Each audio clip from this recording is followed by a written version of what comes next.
Damos gracias al Señor por esta oportunidad que nos da en reflexionar también en su palabra. Y voy a pedirles y voy a invitarles a que abran sus Biblias en Marcos capítulo 7, del verso 24 al 30. Marcos capítulo 7, del 24 al 30, y lo voy a leer en la versión NBI.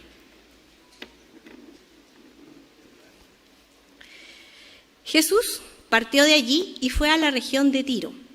Entró en una casa y no quería que nadie lo supiera, pero no pudo pasar inadvertido. De hecho, muy pronto se enteró de su llegada una mujer que tenía una niña poseída por un demonio, por un espíritu maligno. Así que fue y se arrojó a sus pies. Esta mujer era extranjera, sirofenicia de nacimiento, y le rogaba que expulsara al demonio que tenía su hija. Verso 27. «Deja que primero se sacien los hijos», replicó Jesús, «porque no está bien quitarles el pan a los hijos y echárselos a los perros». «Sí, Señor», respondió la mujer, «pero hasta los perros comen debajo de la mesa las migajas que dejan los hijos». Jesús le dijo: «Por haberme respondido así, puedes irte tranquila. El demonio ha salido de tu hija». Cuando ella llegó a su casa, encontró a la niña acostada en la cama.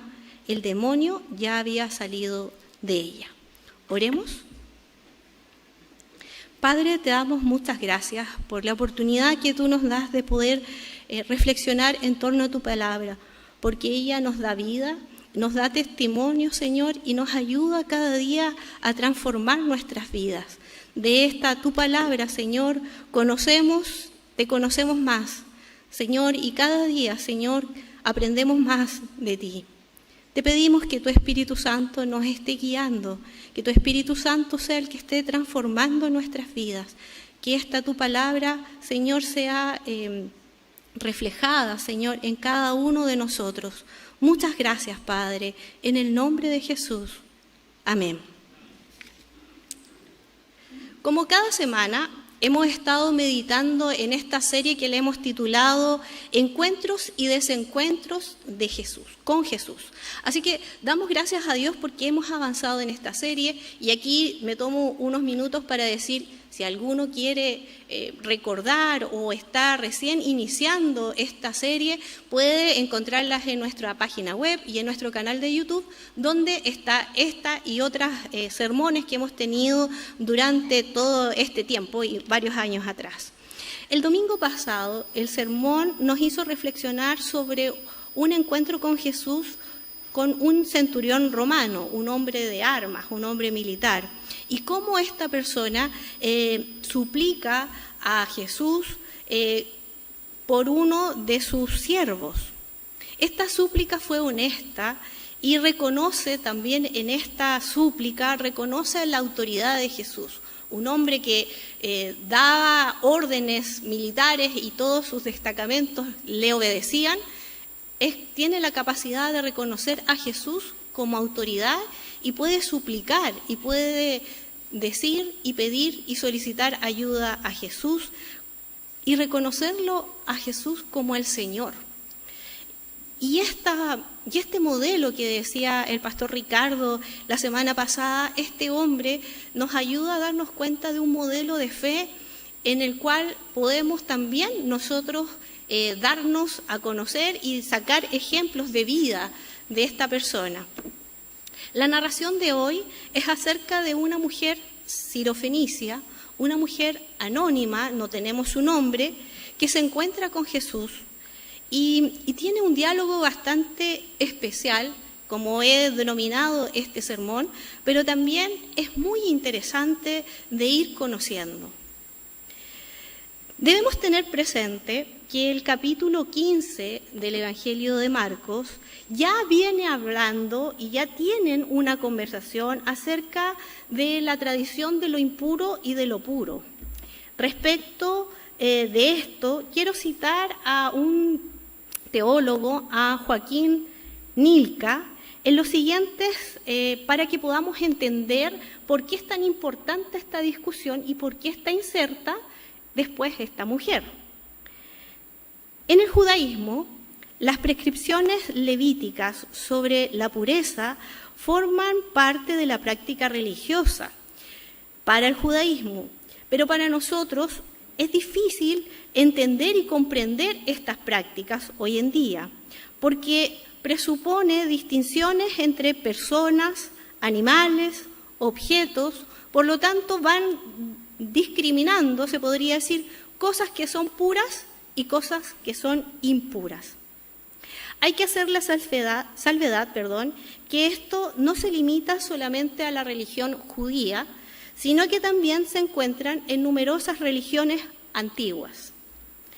Se tiene la idea y la concepción de que el ser humano debe purificarse de todo lo que podría molestar a la divinidad y provocar entonces su ira. Las purificaciones expiatorias que vemos en Levítico resultan entonces de este estado para que la persona pueda perder esta impureza, habiendo perdido esta impureza, mediante el contacto de lo impuro. Al tocar, al ver, al estar presente, algo pasa, es la concepción religiosa que se hace impuro. En la ley, y específicamente en nuestras Biblias, en las Escrituras, tenemos el libro de Levítico, que es el libro que nos ayuda y que tiene una serie de normas para Israel y que tiene un objetivo estas normas, y que es que el centro de estas prescripciones tiene la idea de que Israel tiene que ser santo porque Dios es santo. Por lo tanto, todo lo que hay, todo lo que tiene que hacer Israel, debe entenderla bajo estas normas que están aplicadas en este libro. Pero al transcurso de nuestra lectura y tal vez en nuestro estudio, nos damos cuenta que estas normas fueron evidentes peligros que Israel tiene porque existe expresar objetivamente esta santidad cumpliendo estas leyes. Y ya en la época de los profetas, ellos tuvieron que luchar contra esta pureza levítica porque se había reducido esta santidad y este objetivo central de ser limpios, de estar limpios, de ser santos como Dios es santo, se había reducido solamente a lo externo. Y ya se preocupaban solamente de las normas y de las cosas que eran visibles, pero lo que era invisible no se preocupaban. Por lo tanto, vamos viendo que en Marcos había una discusión en cuanto a si lavarse las manos o no lavarse las manos era un problema porque iba a producir cierta impureza. Ir a una casa de un pagano, tocar un cadáver, estar en un funeral, iba a producir un problema, y sobre todo para los religiosos de la época, pero también esta situación severa o esta concepción de rigurosamente estar preocupados de lo puro y de lo impuro, era lo que cuestionaron los profetas y lo que sigue cuestionando Jesús en los evangelios. El texto de la mujer sirofenicia o cananea entonces nos va a ayudar a comprender y a entender algo de esta situación que estamos viendo y que viene de este diálogo que tienen los fariseos con Jesús. Tiene este texto una cierta similitud, se podría decir, con lo que vemos con el centurión de la vez pasada.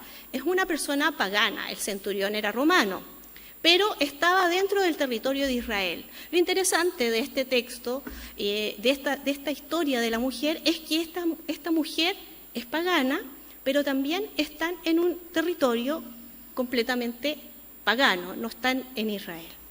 De los versos del 24 al 26, vemos entonces una introducción que el narrador, que el escritor de Marcos nos está desarrollando, nos está explicando el contexto de la situación.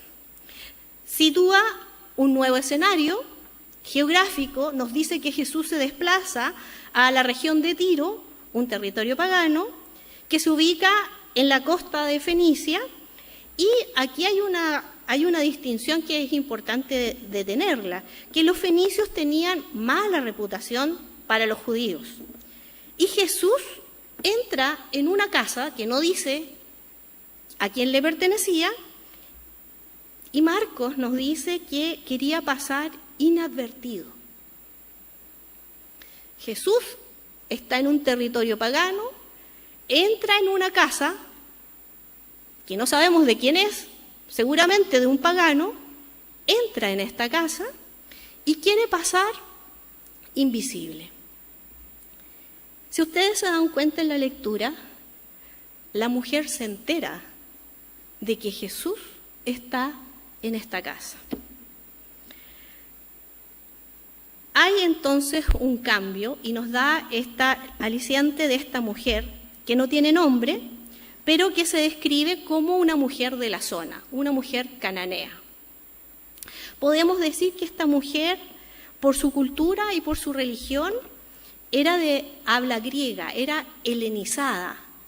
Eso es lo que nos quiere decir el escritor en Marcos. Nos quiere apuntar o tiene la intención de que los lectores y lectoras dejarle claro que esta mujer no es judía.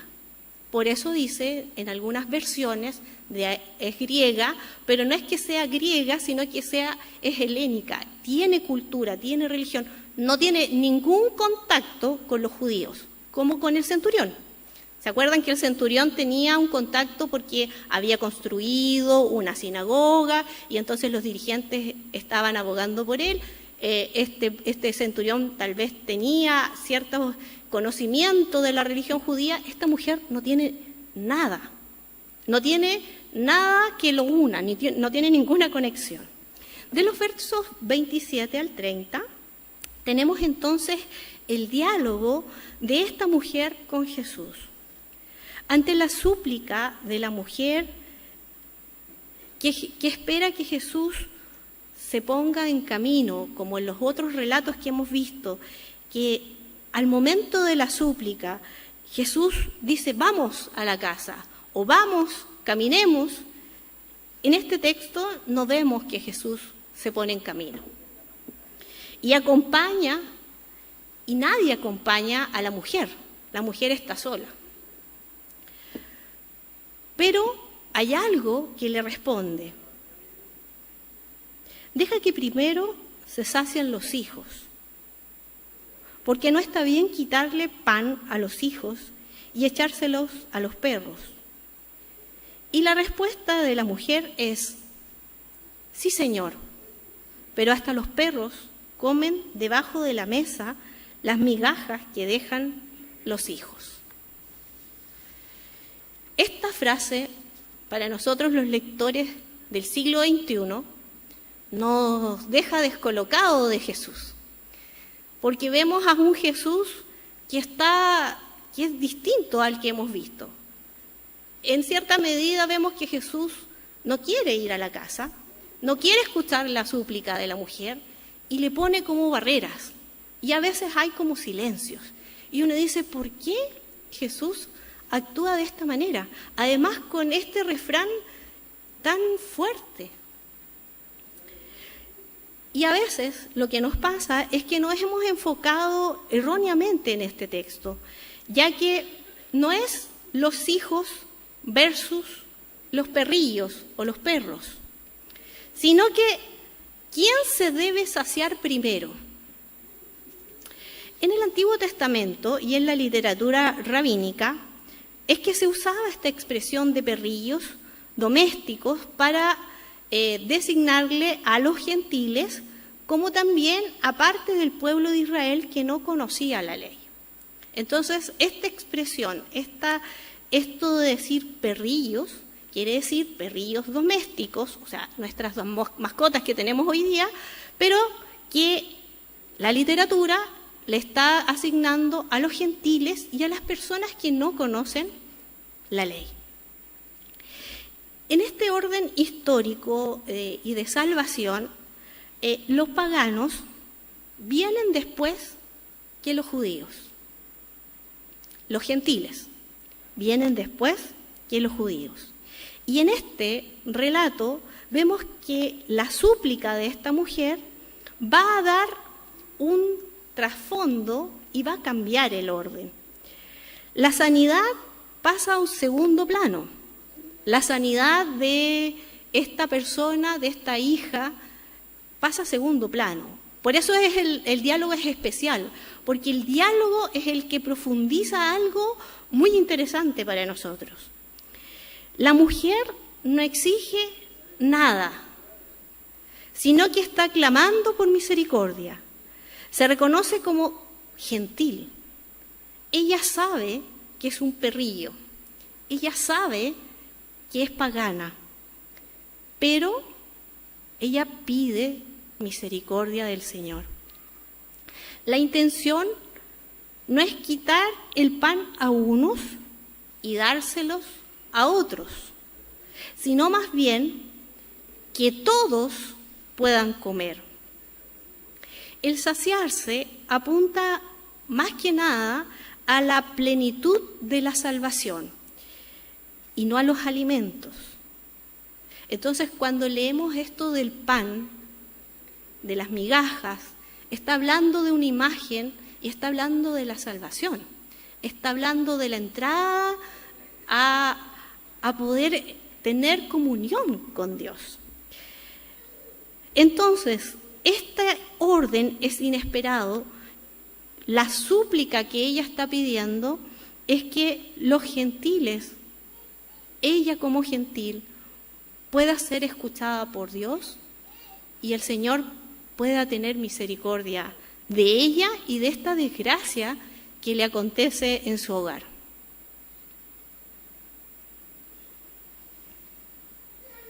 Los gentiles deben ser atendidos, pero Israel no puede perder los privilegios.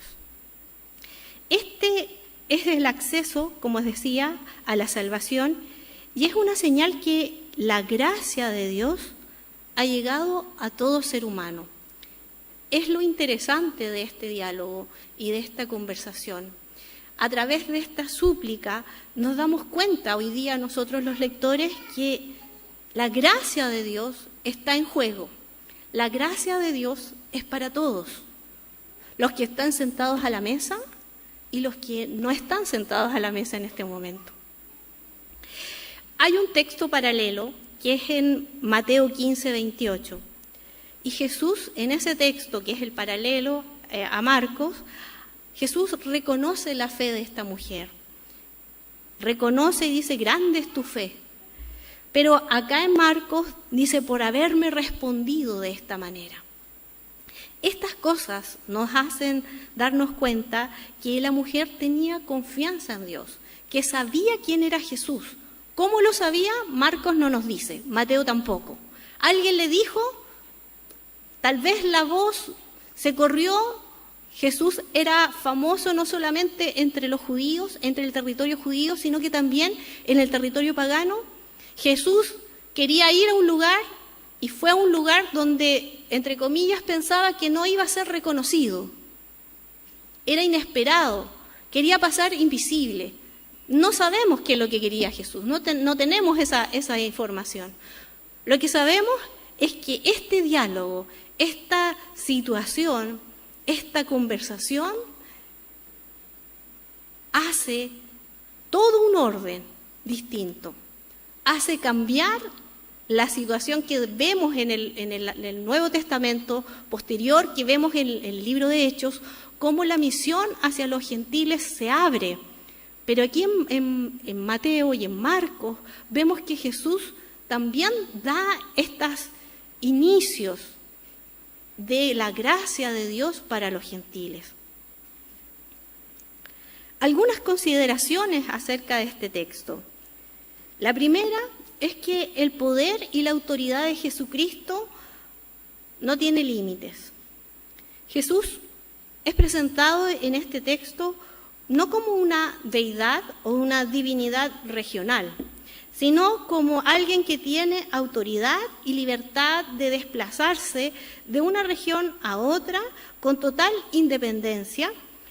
A él no le motiva el que si son judíos o son paganos los que va a atender, son seres humanos, y de la misma manera debemos actuar nosotros.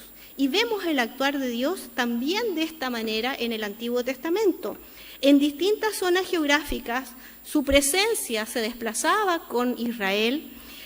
Él tiene autoridad, lo vemos en los textos del Antiguo Testamento. Dios no tiene límites, Dios tiene poder y autoridad en toda la tierra. Jesús, como Dios, no tiene límites para actuar en la tierra. Y esto aquí me detengo para decir, ¿qué de nosotros? ¿Pensamos que Jesús tiene alguna autoridad o está restringido su presencia en alguna zona de nuestra vida?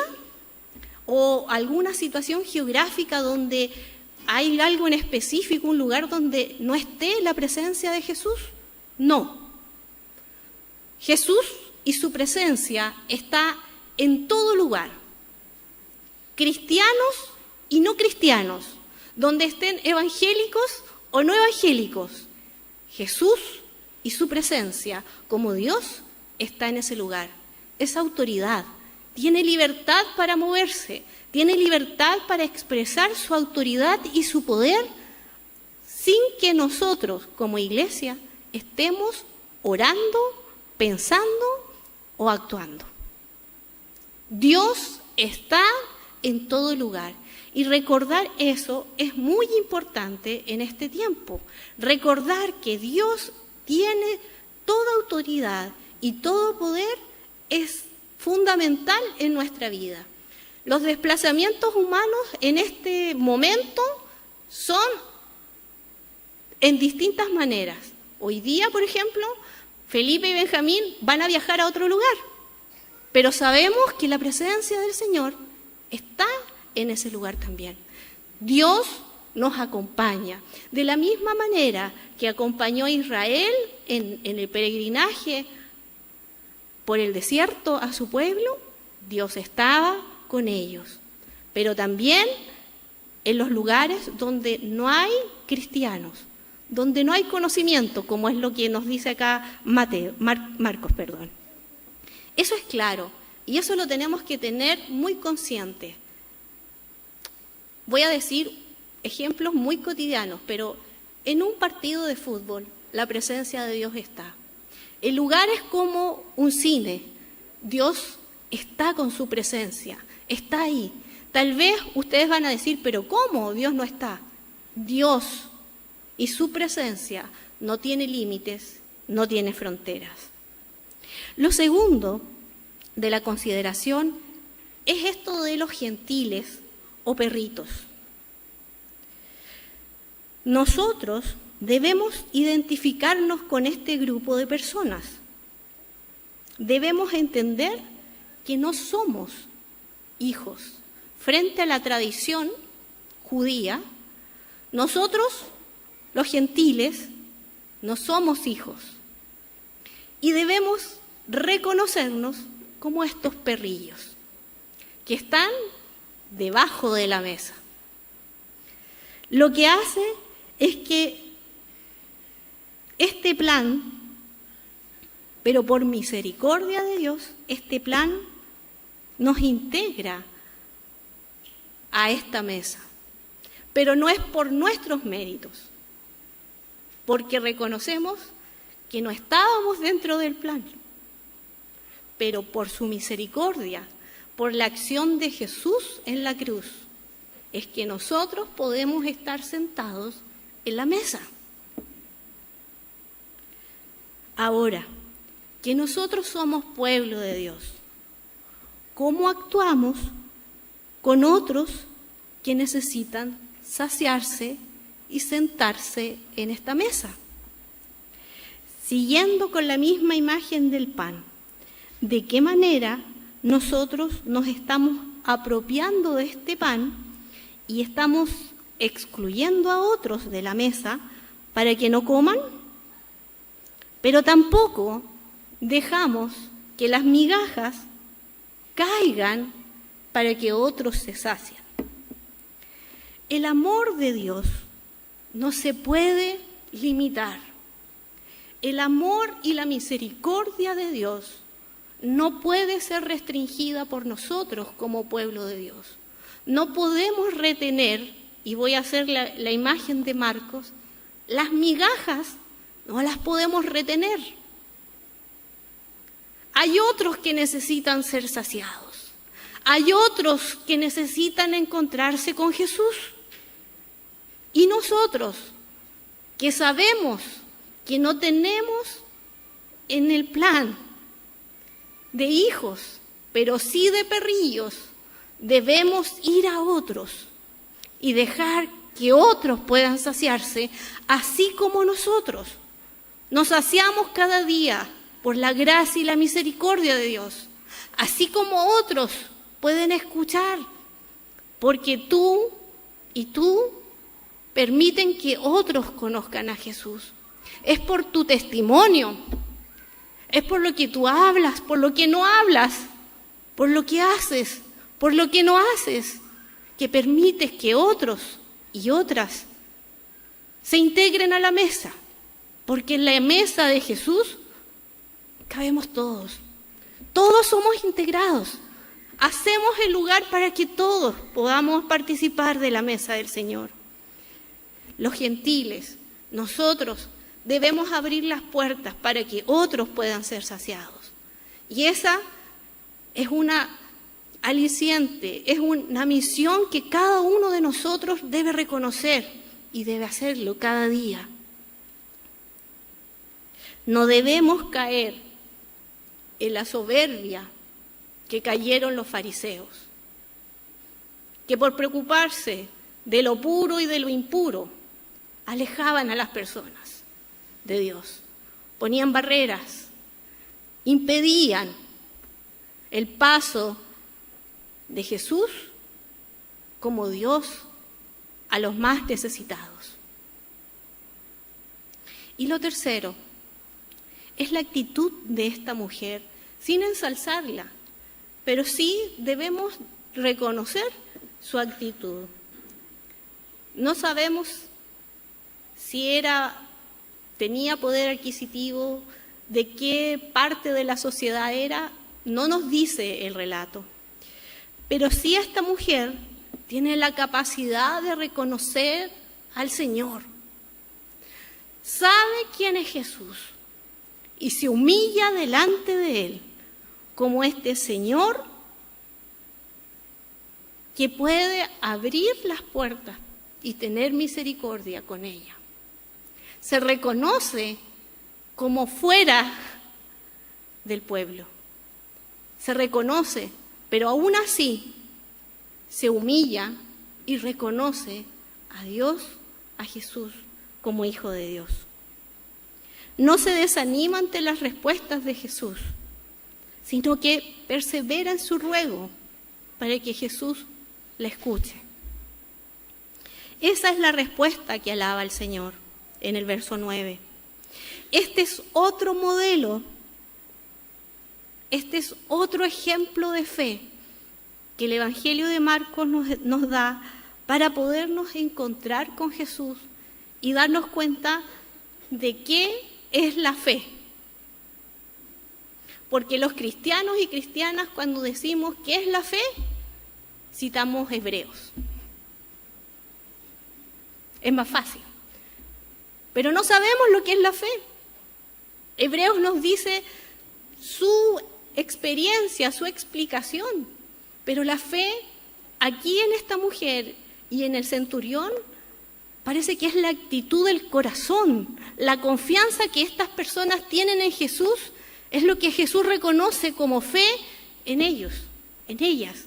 Y hay algo interesante, que es que Jesús reconoce la fe en estas personas y no las personas. le dicen a Jesús, ¿cuánta fe tengo? O mira mi fe, cómo por fe he hecho todas estas cosas. Que a veces pasa que en nuestras oraciones nosotros le explicamos a Dios cuántas cosas hemos hecho por Él para suplicarle un favor. Pero no es necesario.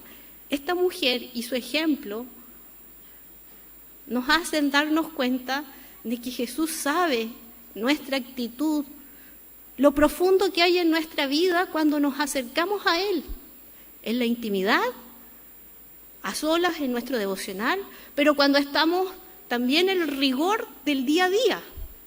¿Cuál es nuestra actitud cuando nos encontramos con Jesús, cuando buscamos de Jesús? ¿Nos humillamos delante de Él? ¿Reconocemos con toda confianza que Él puede hacer algo, sabiendo y reconociendo que no merecemos nada, pero reconocemos que Jesús, es